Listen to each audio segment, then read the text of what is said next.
வணக்கம் நேர்களே, நேற்றைய பதிவில் கட்டபொம்மன் மற்றும் அவரை சார்ந்த 8 பேரையும் புதுக்கோட்டை மன்னர்தான் காட்டிக் கொடுத்தார் என்ற செய்தி இன்றளவும் நீடித்து கொண்டிருக்கிறது. அதனால் புதுக்கோட்டைக்கு மழை பெய்வதில்லை என்றும் பேசப்பட்டு வருகிறது என்று பார்த்தோம். ஆனால் அது அப்படி அல்ல என்று சொல்லப்படுகிறது. கட்டபொம்மனை காட்டிக் கொடுக்க வேண்டும் என்று அந்த காரியத்தை செய்யவில்லை. எப்படி கட்டபொம்மன் பிடிபட்டார் என்பதை புதுக்கோட்டை சமஸ்தான சரித்திரம் என்ற புத்தகத்தில் ஆராய்ச்சி ஆசிரியர்களான விஜயகுமார் தொண்டைமான் மற்றும் பெர்லியன் எஸ் கார்த்திக் அவர்களால் எழுதப்பட்ட புத்தகத்தில் இச்செய்தி குறிப்பிடப்பட்டு இருக்கிறது. அதில் நான் படித்து புரிந்து கொண்ட செய்தியை இங்கே பகிர்கின்றேன். அக்காலகட்டத்தில் ஆங்கிலேயர்கள் ஆதிக்கத்தை ஒடுக்க வேண்டும் என்று பாளையங்கள் இணைத்து கூட்டு முயற்சி செய்து வந்தனர். அந்த அமைப்பிற்கு தலைமை ஏற்கும் பொறுப்பை வீரபாண்டிய கட்டபொம்மன் அவர்களுக்கு கொடுக்கப்பட்டது. அப்பணியை கட்டபொம்மன் ஏற்று ஆங்காங்கே புரட்சிகள் வெடிக்கச் செய்தார். அதற்கு காரணம் ராமநாதபுரத்தின் கலெக்டராக இருந்த காலிங் ஜாக்சன் தான் என்று சொல்லப்படுகிறது. அவருடைய மண்டைக்கணமும் வஞ்சகமும் இவர்களை இப்புரட்சிக்கு தள்ளியது. அதனால் புரட்சி உச்சத்திற்கு சென்றது.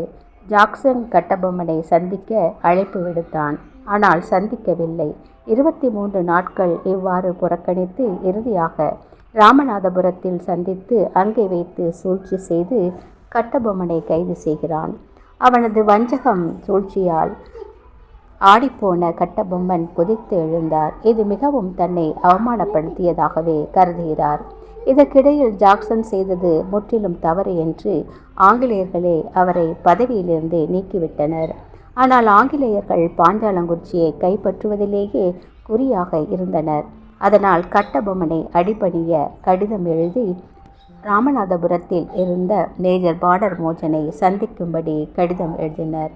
ஆனால் கட்டபொம்மனோ அதற்கு அடிபணியவில்லை. ஆங்கிலேயர்கள் அவர்கள் திட்டபடி பாஞ்சாலங்குறிச்சியை தாக்குதலுக்காக படையெடுத்து தகர்க்க தொடங்கினர். இது பாஞ்சாலங்குறிச்சி படை வீரர்களுக்கு பெரும் அதிர்ச்சியாக இருந்தாலும் எதிர்த்து போரிட்டனர். 2 நாட்கள் போர் நடந்தது. கட்டபொம்மனும் போரில் மிஞ்சிய படை வீரர்களும் பாஞ்சாலங்குறிச்சியை விட்டு சென்றனர். ஆனால் இவர்களை பிடிப்பதற்கு தனிப்படை அமைக்கப்பட்டது. அதற்குள் கட்டபொம்மனும் அவருடைய நெருங்கிய உறவினர்களும் சிவகங்கை வழியாக தொண்டைமான் எல்லைக்குள் இருந்து திருக்களம்பூர் மேற்கே களப்பூர் என்ற கிராமத்தை ஒட்டியிருந்த காட்டில் மறைந்து இருந்தனர். அப்போது ராமநாதபுரம் கலெக்டராக இருந்த லூசிங்டன் என்பவரிடமிருந்து தொண்டைமானுக்கு ஒரு கடிதம் வந்தது. அதில் கூறப்பட்டதாவது என்னவென்றால், கட்டபொம்மனும் ஊமைத்துறையும் அவரை சார்ந்தவர்களும் புதுக்கோட்டை பகுதியில் உள்ள ஒரு காட்டுப்பகுதியில் ஒழிந்திருப்பதாக எங்களுக்கு தகவல் கிடைத்துள்ளது. அதனால் அவர்களை பிடித்து ஒப்படைக்கும்படி அதில் சொல்லப்பட்டிருந்தது. இந்த விஷயம் கலெக்டர் லூசிங்டன் எழுதியிருந்த கடிதம் வாயிலாகத்தான் தெரிய வந்தது என்று சொல்லப்படுகிறது. அதனால் அவரை தேடும் படலத்தில் ஈடுபட்டனர். தேடுதல் வேட்டையில் திருக்களம்பூரை சேர்ந்த சர்தார் முத்து வைரவ அம்பலகாரர் என்பவரால் கண்டுபிடிக்கப்பட்டு கைது செய்யப்பட்டுள்ளனர். இவர்கள் கைது செய்யப்பட்ட விடயத்தை லூசிங்டனுக்கு தெரிவித்தார் தொண்டைமான். லூசிங்டன் கட்டபொம்மன் உள்ளிட்ட 8 பேரை பத்திரமாக தக்க காவலுடன் மதுரைக்கு கொண்டு வர உத்தரவு பிறப்பித்தார். தொண்டைமானும் அவர்களை தக்க காவலுடன் லூசிங்டனிடம் ஒப்படைக்கிறார். அதன் பின் கட்டபொம்மன் தூக்கிலிடப்படுகிறார் என்று சொல்லப்படுகிறது.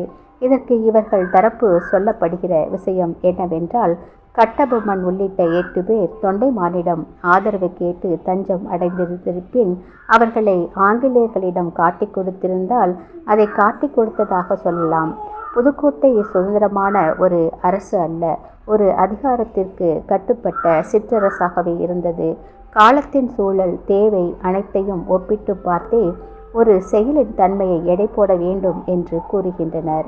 ஆனால் காட்டிக் கொடுத்ததாக கருதப்படாது என்று கூறுகின்றனர். நேரிலே உங்கள் கருத்து என்ன?